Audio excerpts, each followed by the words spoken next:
My name is Beth Chappell. I'm the president and CEO of the Detroit Economic Club, and it is my pleasure to welcome you here to this very special meeting of the Detroit Economic Club. If you'd kindly just take a moment and double check that those cell phones are taken care of, we'd appreciate that. And if you kindly would stand for an invocation, Reverend Chad Oyer, Associate Pastor of Student Ministries from the First Methodist Church of Birmingham. Reverend? Will you join me in prayer? God, infuse our thoughts with your wisdom.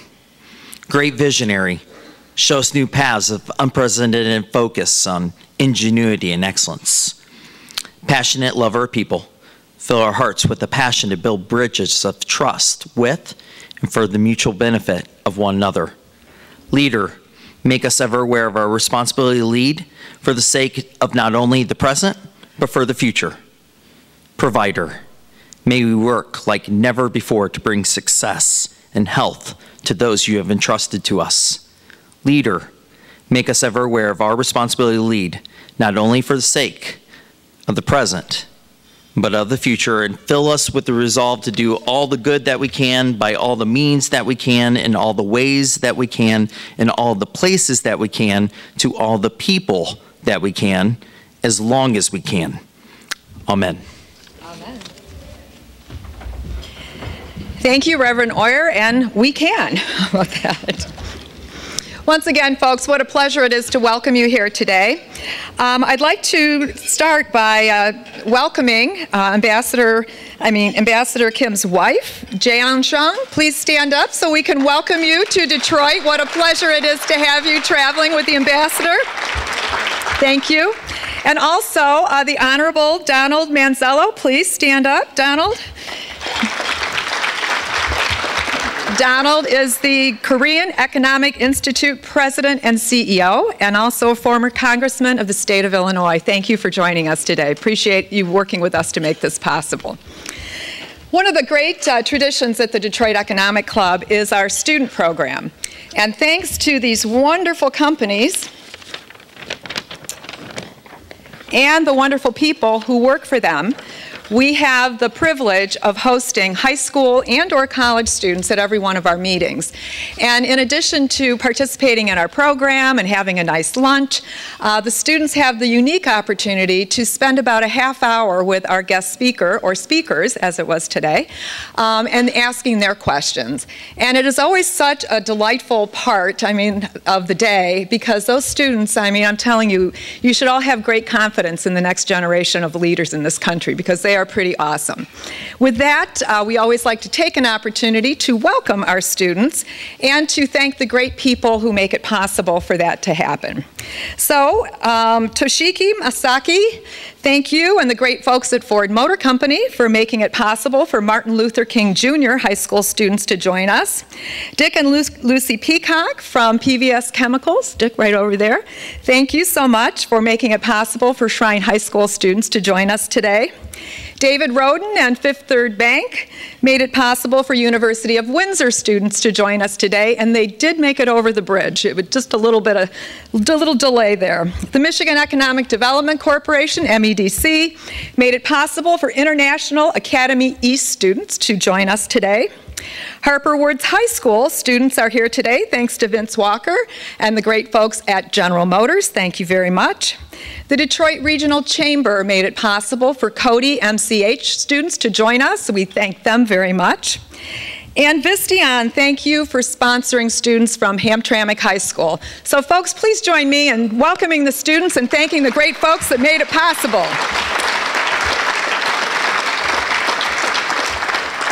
Thank you so much. I would like to take the opportunity, I know we have a lot of folks here perhaps for the first time. If you like what you did today and if you like the program, we have a lot more of them going on during the year. So we would welcome you to consider membership at any time, econclub.org.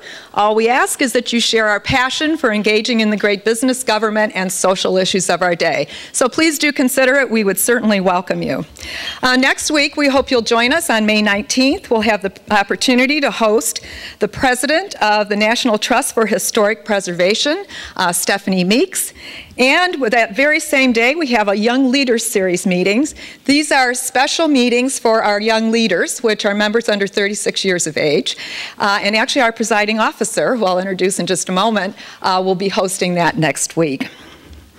So, you all have blue question cards on your table. I know many of you have already written questions, and if you need cards, just raise your hand and one of our staff members will come around. But we certainly invite you to any time during the program, if you have a question you'd like to ask of the ambassadors, please feel free to write it down and then just send it to the front of the room and we will see that it gets to the right place. And we are now encouraging folks to tweet. So those of you that tweet, please tweet away if your heart desires today. It would be at DET, as in Debt Econ Club. And I'm sorry, Debt Economic Club. I always get that mixed up. And if you want to follow or join the conversation, use hashtag Econ Club. And we'll be running that through the program if you choose to do that. So with that, folks, it is my absolute pleasure to introduce our presiding officer today, Alan Whitman, CPA and Michigan Managing Partner for Baker Tilly. Alan is a great friend to the Detroit Economic Club when we thank the folks from Baker Tilly that are here today with us. He's a member of the board of directors of the Detroit Economic Club. He does so much in the community and we are grateful to have him on our team. Ladies and gentlemen, join me in welcoming Alan Whitman.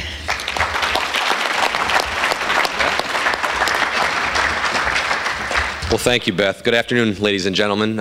It's a great day, and I would just ask us all for 1 second to make a prayer to the sun gods. We haven't seen sun in 4 or 5 days. I hear the clouds are going to move on, and we're going to have a nice weekend. So, and hopefully the storms will be passed through Atlanta, so that the gentlemen that are here visiting us so graciously will have some nice weather when they arrive in Atlanta yesterday.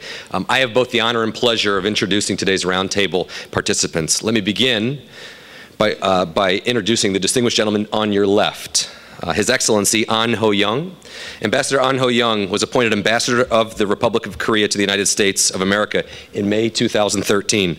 Ambassador An joined the Ministry of Foreign Affairs in August 1978 and was first stationed abroad at the Korean Embassy in the Republic of India in July 1984. Since that time, the ambassador has served in numerous capacities for very important organizations, including Ministry of Foreign Affairs, International Trade Bureau, Organization of Economic Cooperation and Development, and the European Union. Those assignments were performed while residing in various countries, including the United States, India, France, Switzerland, and Belgium. Ambassador An graduated from Seoul National University with a degree in political science and received his master's degree from Georgetown University School of Foreign Service in 1983. Next, the Honorable Sun Kim. Ambassador Sun Kim is the Ambassador of the United States to the Republic of Korea. He was nominated by President Obama and confirmed by the United States Senate in October 2011. Prior to his appointment, Ambassador Kim was the special envoy to the six-party talks with the rank of ambassador. Before that, he headed the Office of Korean Affairs at the Department of State from 2006 to 2008. Ambassador Kim also served in a variety of positions in the East Asia Pacific region, including overseas assignments in Seoul, Tokyo, Kuala Lumpur, and Hong Kong. Prior to joining the Foreign Service, Ambassador Kim worked as a public prosecutor in the Los Angeles County District Attorney's Office. Ambassador Kim was born in Seoul, Korea, but grew up in Los Angeles, California. He earned his undergraduate degree from the University of Pennsylvania and completed a degree in law from Loyola. He also holds a Master of Laws degree from the London School of Economics. And our very own Daniel Howes. Daniel is the business columnist and associate business editor of the Detroit News. From 1999 to January 2003, he was based in Germany as the News European correspondent and automotive consultant. Columnist. He came to Detroit in 1993 from the Roanoke Times in Virginia. Daniel is the winner of many journalism awards and is a regular contributor to our very own News Talk 760 WJR, as well as radio and television stations throughout the United States and overseas. A native of Canton, Ohio, he holds a bachelor's degree in history from the College of Worcester, a master's in international affairs from Columbia University, and was a fellow at the Knight Center for Specialized Journalism. So please join me with a warm Detroit Economic Club welcome for these fine gentlemen.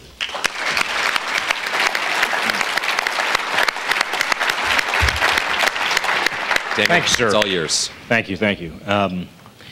It's great to have you both here. We did this a few years ago, and it's always very interesting to talk about what is a very dynamic part of the world. And Lord knows we hear about that a lot here in Detroit. President Obama, I want to start with Ambassador Ahn. President Obama was in South Korea recently. I think it was his 4th trip to the Republic. And that certainly signals, anytime a president of the United States goes to a country, that signals importance relatively in the geopolitical sense. Tell us what that trip means and what the state of relations are between the two countries. Well, Dan, thank you so much. I mean, you're absolutely right in the sense that it was the first visit that President Obama made to Korea this time.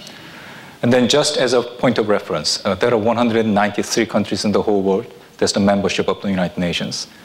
And then out of those 193 countries, there are only one country which President Obama came to visit 5 times, which is Mexico, which lies just to the south of the United States of America. And only a few countries which President came to visit for 4 times. And then Korea is one of them. And then you already said it in the sense that the number of the visits, I think it is a very strong symbol of the importance that United States of America attached to my country, Republic of Korea. So thank you for that. And then why is the relationship so important? Because of many things. But last year, 2013, in my mind, it was a milestone year in the relationship between Korea and the United States. Why? Because the most important relationship we have between Korea and the United States, that's Mutual Security Treaty that we concluded back in 1953. So 2013, as I told you, it was a milestone year in the sense that it was the 60th anniversary of that security relationship between Korea and then the United States. 60th, what does it mean? Some of you who are more knowledgeable on Asia, about Asia, would understand 60th anniversary is celebrated in a big way in Asia, which is called as Hwangap. That's Korean for 60th anniversary. And then last year, President Park of my country came to visit Washington, D.C. in May of last year. And then President Obama, he welcomed my president and then said, Happy Hwangap. In Korean, he said, Happy Hwangap. And then his pronunciation of Hwangap was very precise. I was very impressed with his pronunciation of Hwangap. And then that, in fact, is a sign about his understanding about Korea. And these things, that is to say, frequent meeting at the level of heads of state, I think it is very, very helpful to advance our bilateral relationship in many important areas, including security sector, economic sector, and then these days, our cooperation on diplomatic issues is becoming increasingly important. Some of you would recall back in the 1990s, I used to work for the Korean embassy in Washington, D.C. at that time, 1990s. And then what was the situation of the world back in the 1990s? It was when the Cold War just ended. The wall of Berlin came down in 1989, and then Germany was unified in 1990. And it was very fashionable at that time in Washington, D.C. to talk about new world order to take the place of the old order. And then there was such an expectation about international relations, or international community for that matter, becoming so, say, peaceful and prosperous and all that. That was the expectation back in the early 1990s.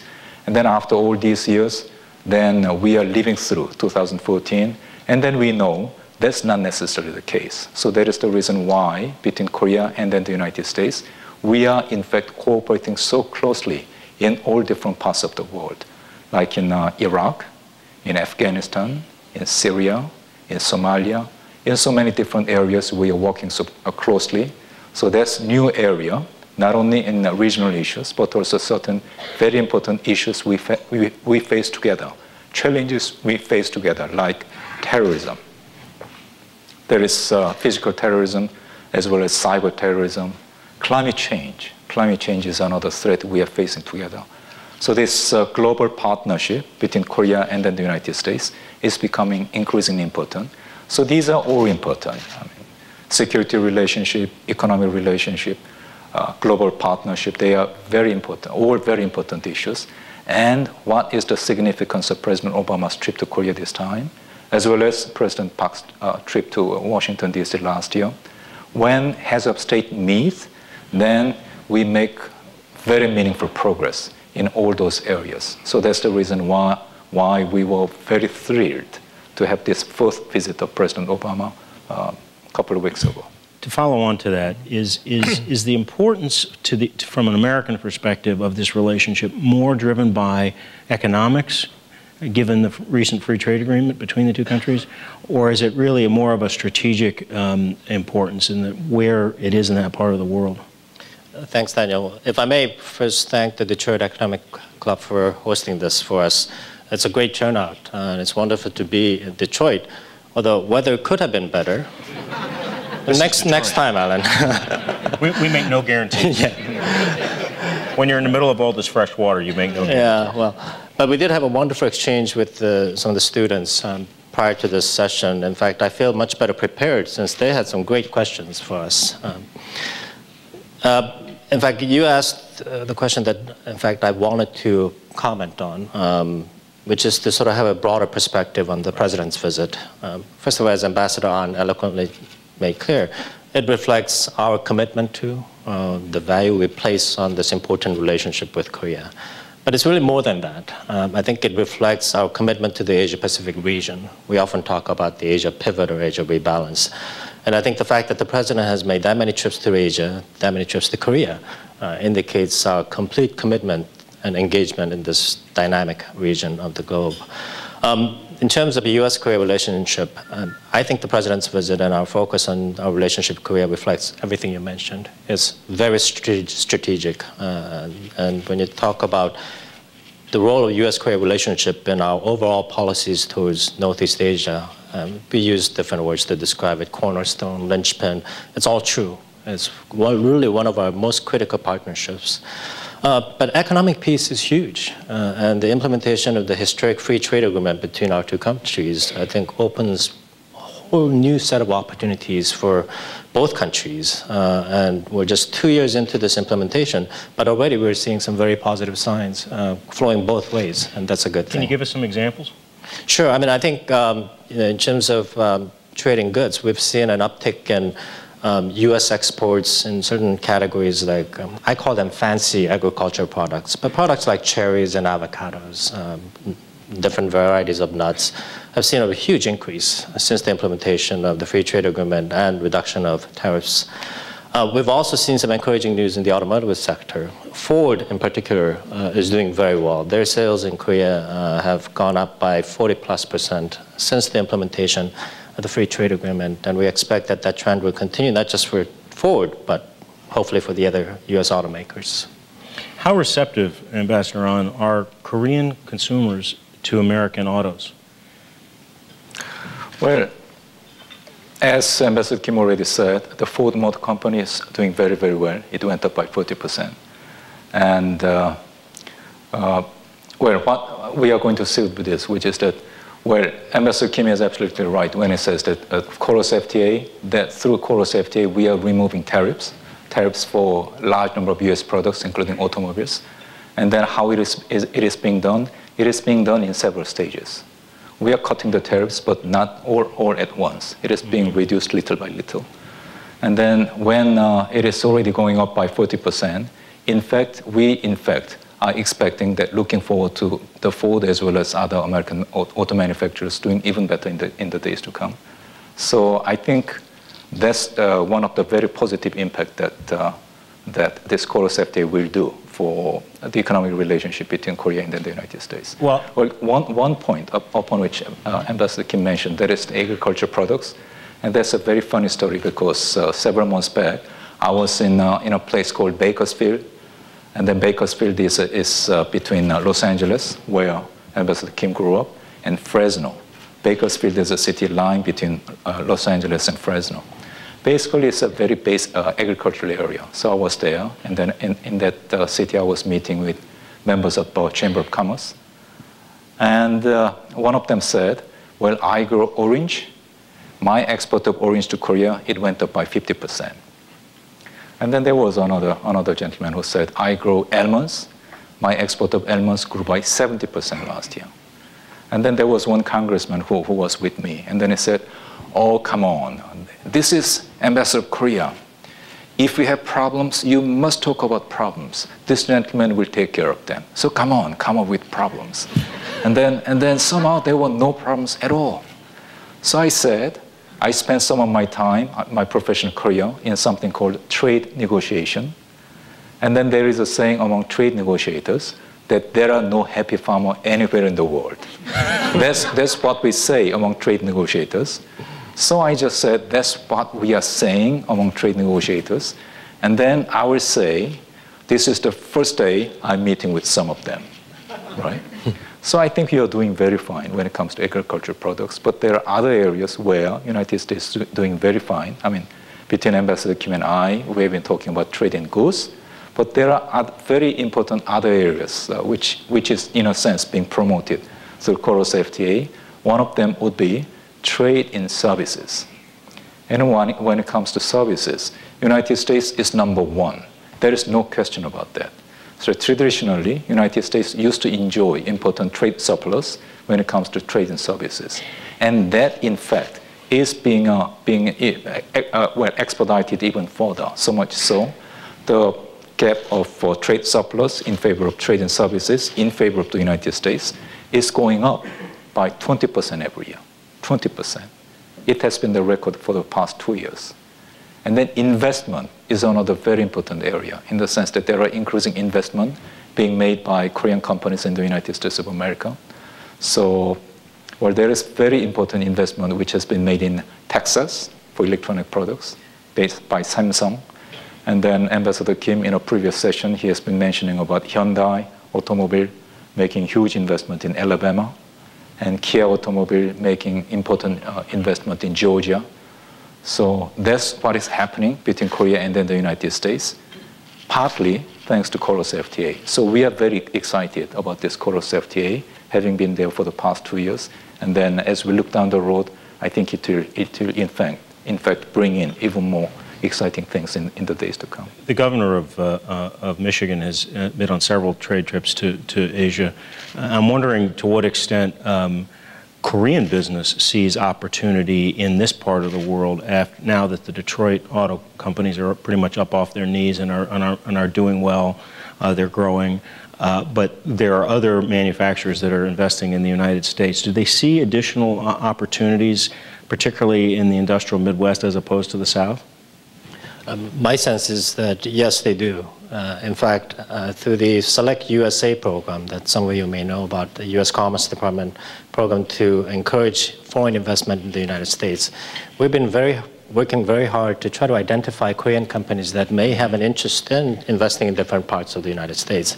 And what we're finding is that there's a great deal of enthusiasm and interest, and partly because, or largely because, the companies that Ambassador Ahn just mentioned have had great success. I mean, you talk to anyone at Hyundai, including the owner of Hyundai Motors, and he's thrilled with his investments in Alabama and Georgia. I talked to folks at Samsung. They're very excited about their investments in Texas area.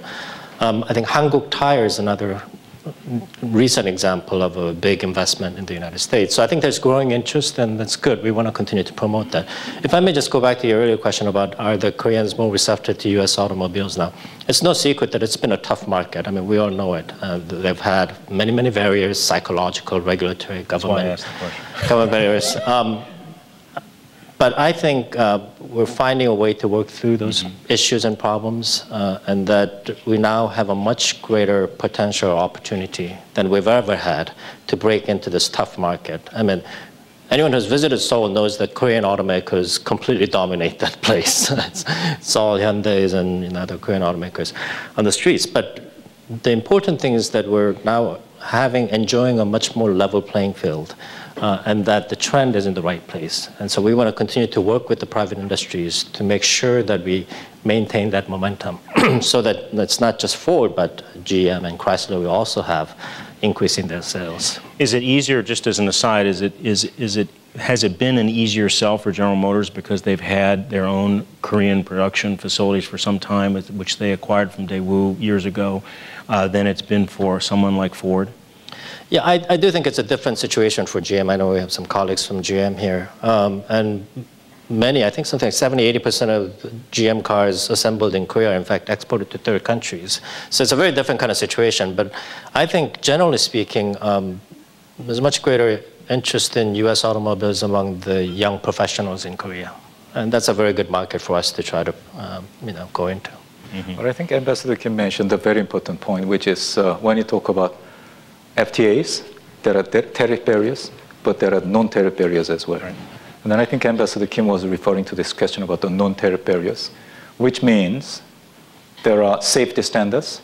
And then safety standards are different all around the country. In the United States, one set of safety standards. In Korea, different set of standards. In Europe, still different set of standards. So safety standards can work. I mean, we need safety standards, but at the same time, when we have to deal with all different kinds of safety standards, then it can work as a trade barrier. So safety standards is one example. So there are environmental standards as well. And then all of them together, they form non-tariff barriers.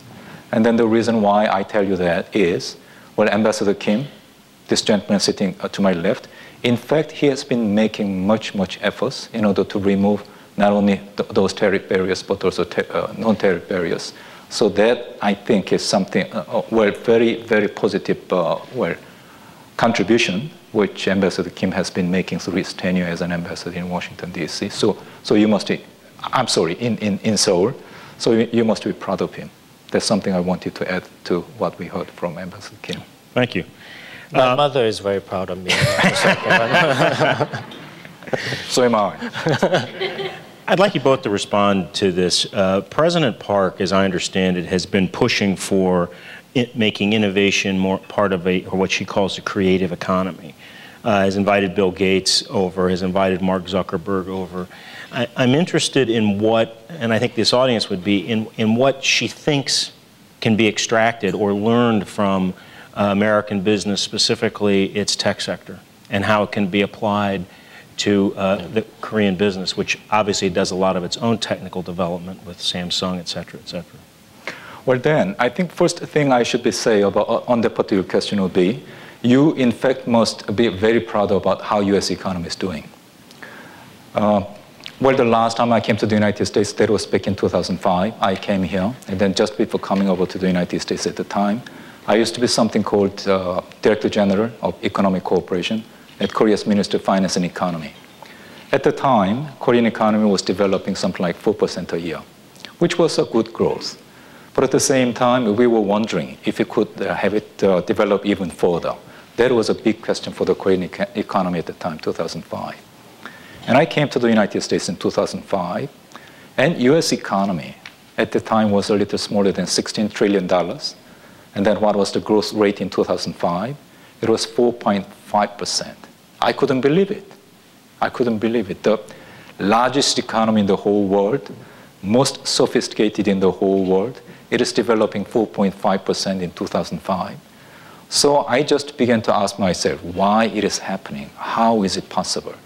And then I came to realize there are so many advantages you have in the United States of America, which is technology.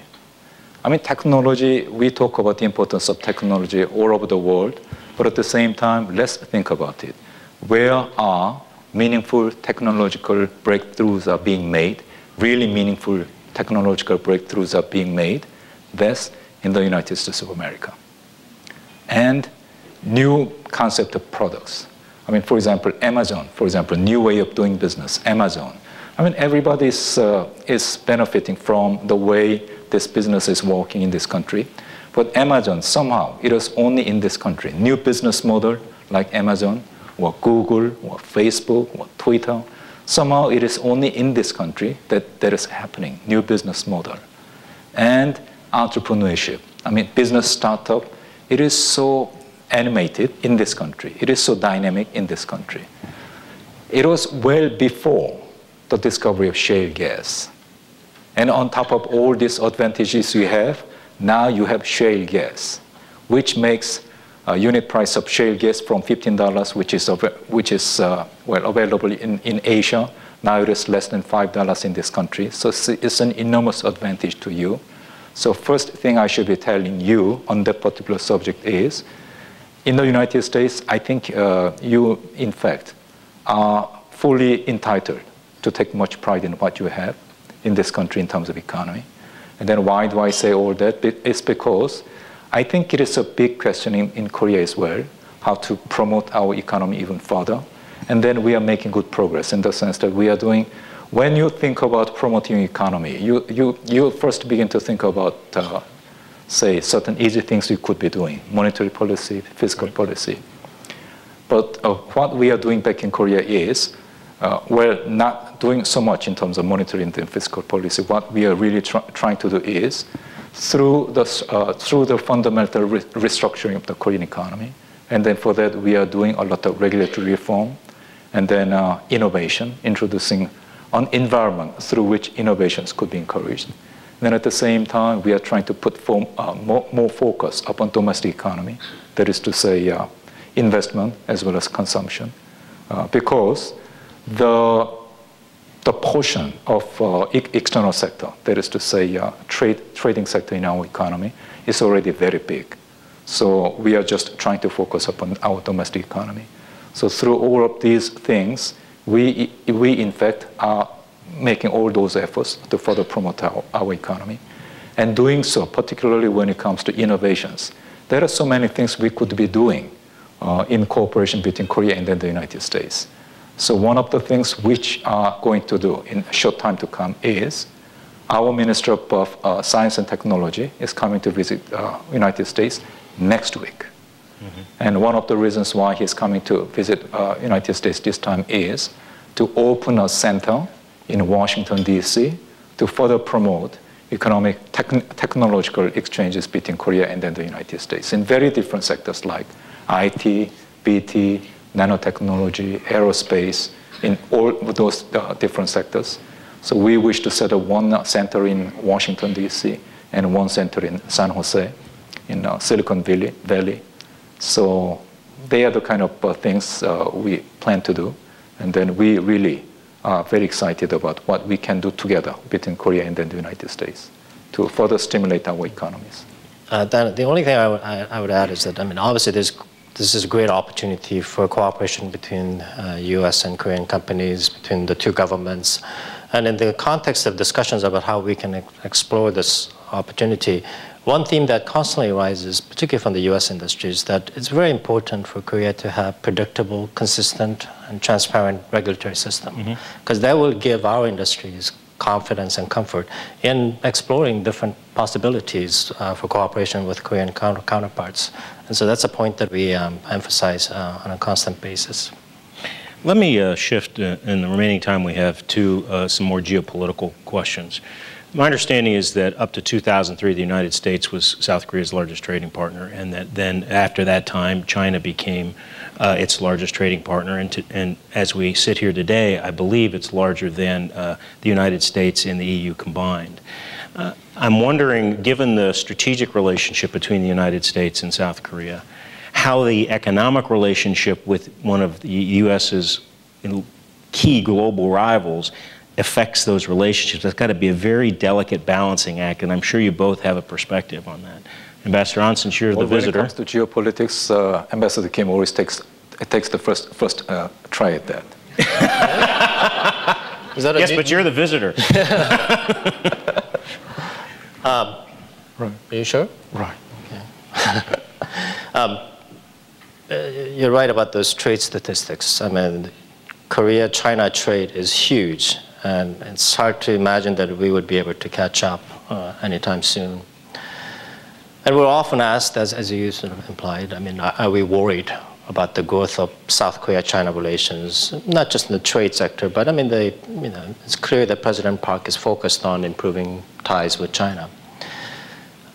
I'm actually not worried about it, because I think it's in our interest that China engages responsible democratic countries that respect the rule of law, that respects human rights.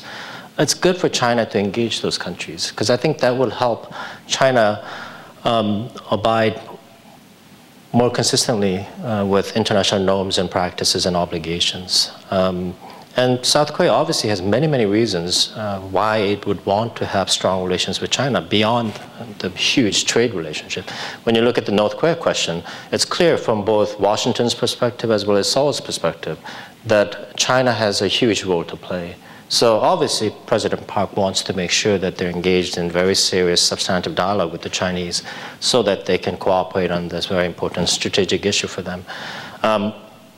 That said, I don't think sort of strengthening of Korea-China relations will in any way undermine the importance of U.S.-Korea alliance and all of the other important aspects of the relationship that Ambassador An outlined earlier in the discussion.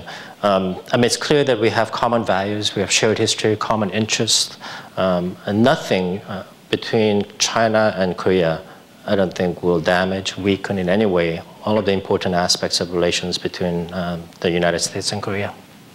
Yes, so then you would understand why I wanted Ambassador Kim to speak first. Because even if however hard I may have tried, I could not have been half as good as what we just heard from Ambassador Kim. And well, I think there are various different dimensions to the relationship we have with the United States as well as with China. And I think we should be looking at, say, bilateral level, bilateral dimension, regional dimension, and then global dimension. And I think there will be certain expectation about China we have, which is that we, in fact, take it for granted that it is emerging. China's emergence is inevitable. But at the same time, what is the expectation in Washington, D.C.? It is inevitable, but at the same time, we want it to be done in a peaceful manner. And then we want it to be done in a manner that China respects all the international rules. And then in harmonious relationship with its neighbors, both regionally and then otherwise. And then I think when we think about all of those expectations we have vis-a-vis China, and then when you think about all those different multidimensional relationships that we should be building with China, then I think what we are doing between Korea and China, between United States and China, they think all in all, they work in the same direction. So that's another very important area where we are working very closely between Korea and the United States. What happens when you add Japan into this? I mean, there's been some touchy relations between South Korea and Japan in recent years. Japan is a key ally of the United States. That neighborhood you guys are in is a very tricky neighborhood. A lot of history, you know, but how does that affect it as well? Well, then it's a geopolitical question, but at the same time, let me just have my first say and then defer to Ambassador Kim. Well, between Korea and Japan, I have to repeat what Ambassador Kim said about the relationship between Korea and then the United States, which is we share so many things between Korea and Japan, common values and common strategic objectives. We share so many things between Korea and Japan.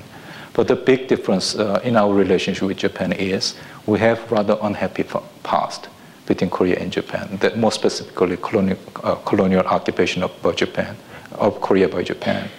And then because of it, it took many efforts, much efforts on the part of Japanese politicians as well as Korean politicians to make it possible for us to put our past, to put the past behind us and then try to move ahead.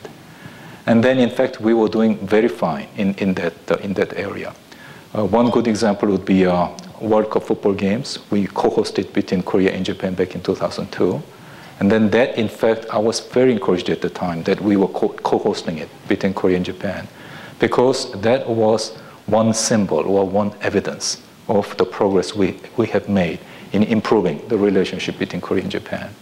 But what we are experiencing since a little more than 1 year back is somehow many of the things which made it possible for us to, well, in a sense, put our past behind us and then move ahead, somehow it has been, in a sense, being undermined in a rather significant way because of some of the statements coming from Japan, some of the actions being taken in Japan, not by all Japanese government officials, not by all Japanese politicians, but by some of them. So that is the reason why we have been trying to consult with the Japanese government so that, well, being frank with where the problems lie, and I think the most important thing which must happen now is honest and fair recognition of the past. Only when it is being done, then we can move ahead and then build even stronger relationship between our two countries, which is to the benefit of Korea, to the benefit of Japan, and then more broadly to the benefit of United States of America as well.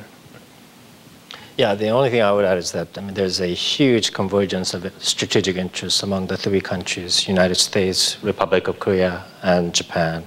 So obviously it's also in U.S.'s interest that our two great partners, two close allies, Japan and Korea, have constructive relations. And I refer back to what President Obama said during his last visit to Seoul, which is that recognizing these problems from the past are very difficult, very painful, and that it is important for the two countries to find a way to deal with them. But it's also important for the two countries to look forward. And I mean, the U.S.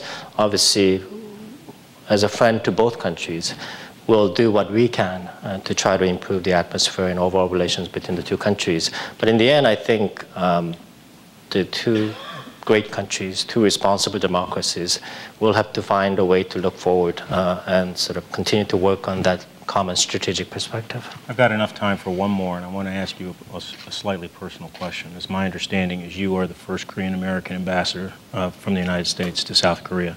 How does that affect or help, hinder, whatever, the job that you do, how you're received in the community and by the government? Thank you, because that, in fact, is my favorite question. I am the first Korean-American U.S. ambassador to Korea, and I can't really describe in words what that means. So obviously, the personal dimension to me is huge. As I said, my mother is very proud. But I think the Korean-American community is also very proud. And in fact, I owe generations before us for the growth of the Korean-American community. And in fact, I think my appointment as the first Korean-American U.S. ambassador to Korea reflects the growth of the Korean-American community. But it also reflects the growth of Korea in general. That Korea is a much more prominent, much richer, much more active country on the international scene. And I think in all senses, the fact that I'm a Korean American has helped me to do my job in Korea. I think I'm much more effective in advocating for U.S. interests, but I'm also much more effective in sort of portraying an accurate picture of what's happening in Korea back to our colleagues in Washington so that we can actually formulate smart policies. So it's been wonderful. I mean, it is a tough job, and as you said, it's a tough neighborhood. So I've lost a lot of weight. My hair used to be completely black before I took the job. But other than that, it's been a wonderful experience. Great. Gentlemen, thank you very much. I think Alan's got some questions. Thank you.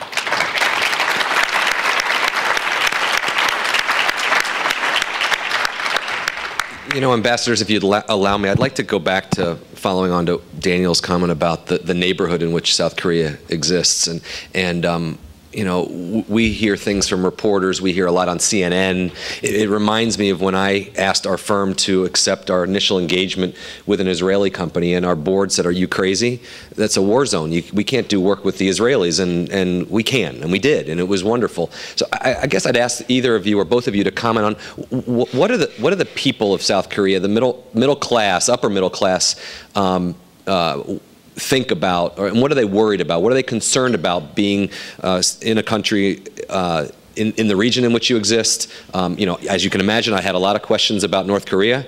Daniel asked about the president visiting. I got a question about Dennis Rodman visiting, being that he's from Detroit. But can you comment on what do the people of South Korea worry about and are concerned about with that territory? It's a geopolitical question. No, I think you have a much better understanding of what the South Koreans are thinking. Right. So. Right. Please.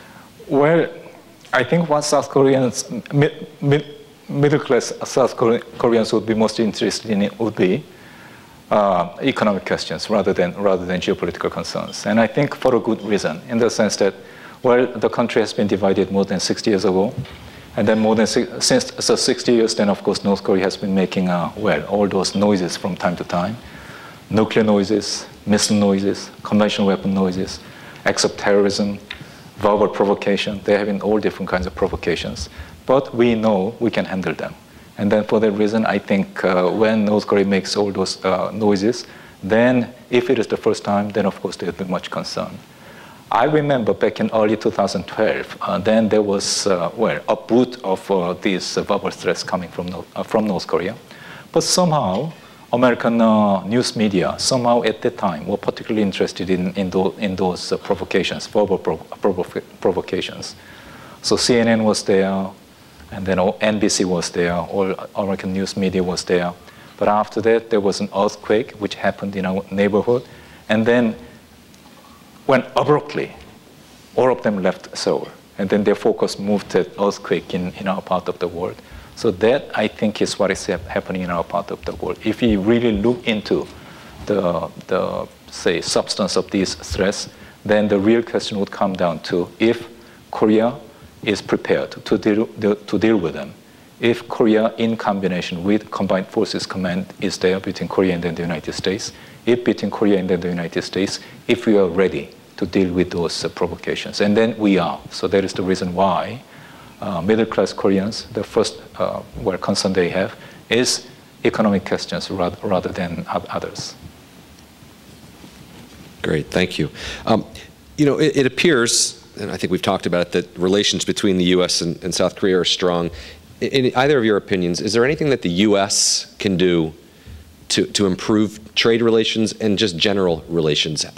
How can the U.S., we here in the U.S., support South Korea in your goals and aspirations to become, more of a force, more of an economic force within the global economy? I think one aspect that we should continue to work on is investment flows, going both directions. I mean, I would love to see more and more Korean companies establish factories, plants in the United States, creating jobs in the United States. I also think that U.S. companies should continue to remain engaged in the Korean market. Sometimes it's difficult, it's very competitive, but there are opportunities there. And so I want to encourage U.S. companies to also continue to remain engaged in Korea and the Asia-Pacific region. The question is also related to a sort of broader point about expanding our cooperation with the South Koreans on a whole host of issues, many that Ambassador An mentioned earlier. I mean, this is about making our partnership more global, sort of taking the relationship beyond the Korean Peninsula. We have many, many important and interesting issues on the peninsula, but it's also exciting to think that that partnership can actually extend beyond the peninsula to work on global issues and challenges. And so I think we should continue to encourage Korea to be more active on the international scene, because there's such a constructive force in so many different ways. Well, may I add just one point on that, which is, last time I used to work for the Korean Embassy in Washington, D.C. As I already said, it was in early 1990s. And at the time, one of the things I used to do, it was to write speeches for my ambassador at the time. I used to write a lot of speeches for my ambassador because he was being invited to come and talk to American audience at the time. And as I told you, I used to write those speeches for him. And then when there were too many invitations, then my ambassador, from time to time, he would let me and then come and talk to American audiences at the time. I very much enjoyed it. I very much enjoyed come and talk to American audiences about important issues lying between Korea and then the United States. And I was leaving the country after 3 years of assignment in Washington, D.C. I just wanted to recount how many instances I had to come and talk to American audiences. And I counted no less than 30. I came back to Korea, spent about 3 years in Korea, and then was sent abroad again to an European capital. I wouldn't say which European capital it was. I was being sent there. And then this time in a little bit more elevated diplomatic position as a counselor. So when I was coming to the European capital, I had my own expectation about having, say, another opportunities to come and talk to those citizens in that particular country. After 3 years, I just was counting how many occasions I had to come and talk to audiences in that particular European capital. And then my count was, brace yourself, 0. 0. That was the level of interest that European capital had in Korea and in the relationship between Korea and the United States, or more broadly in Asia. So that, in fact, was my experiences in that European capital. And then it is a huge difference between Europe and then the United States so far as your interest in Asia is concerned. So for that matter, I forgot to thank Detroit Economic Club for your kind gesture of inviting us. And Ambassador Kim was of course started by thanking you. So let me try to take this opportunity to thank you. And in fact, this is something I was telling my European colleagues when I used to be ambassador to the European Union. It was in 2011 that I used to be ambassador there. And then if you recall, this rebalance to Asia policy, it was announced by the US government in that particular year, 2011. So many of my European colleagues, many of my European friends, they were coming to tell me, what do you think about this rebalance to Asia? And then my answer to them was, well, in fact, Asia, United States has always been present in Asia. It's you who should be catching up. It's you Europeans who should be catching up. So, well, I agree with everything that has been stated by Ambassador Kim. There are still many things we could be doing in the United States and in Korea to further strengthen relations between our two countries. But your interest in Korea, I mean, you are taking time to come and listen to us, Ambassador Kim and me. I think there's a huge difference for the United States of America. You, not only economically and security-wise, but also people-to-people at the level of people-to-people relationship, so much committed to the relationship between Korea and then the United States. So thank you so much.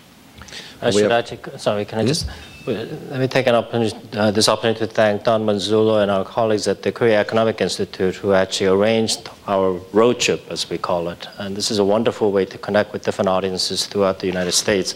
And in fact, one of our colleagues from the Korea Economic Institute, Claire Hubbard, her parents are from, she's from Detroit, and her parents are right there. So well, Ambassador Kim is always good at doing this. So let me double it. Last question for the day, and hopefully it's a fun question. So the two of you mentioned earlier that you toured Detroit a bit yesterday, went to a couple of interesting places. So one of the questions is, you know, your first visit here, what is your impression? I'm sure you've heard things in the news about what we're going through in the bankruptcy, et cetera, and we're on the rebound, thankfully. And then the last part of the question is, and I guess maybe Rod, you put this in here, would you consider coming back for the North American International Auto Show if you had a great time here in Detroit? So what are your thoughts about Detroit? It's a geopolitical question. Yeah. Well, I love it, and I would like to come back for the auto show. No, I mean, you're right. I mean, we've obviously followed news reports, so I didn't know what to expect. But I find that it's a very attractive, interesting, and in a way energetic city. And so I very much hope that we will continue to see revitalization of this great city. So I should be making 3 points. My first point would be, well, bankruptcy. I heard about the bankruptcy, and then I came to Detroit yesterday, and I said to myself, well, if Detroit is as good as this with bankruptcy, then how would it look like without bankruptcy? So that was the big question in my mind. My second point is this, which is that, well, Korea, in the process of 60 years of economic development, we underwent many difficulties as well.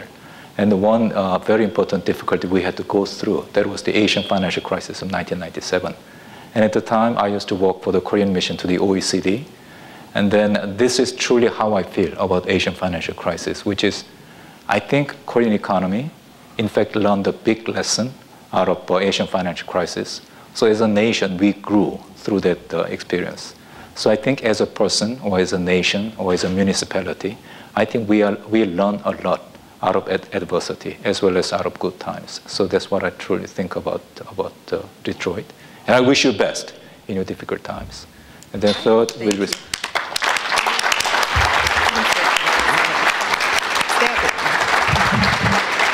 Ambassador An, I cannot thank you enough. Ambassador Kim, this has truly been a privilege. Thank you for being so welcoming. Thank you for all of your insight and your candor. We so appreciate it. Daniel Howes, as always, you always do a great job. So thank you for joining us today as our moderator. Alan Whitman, great job as presiding officer. Ladies and gentlemen, we know everybody in this room is very, very busy, and thank you very much for investing your time today with us. And with that, this meeting is adjourned. Have a great day. Thank you so much.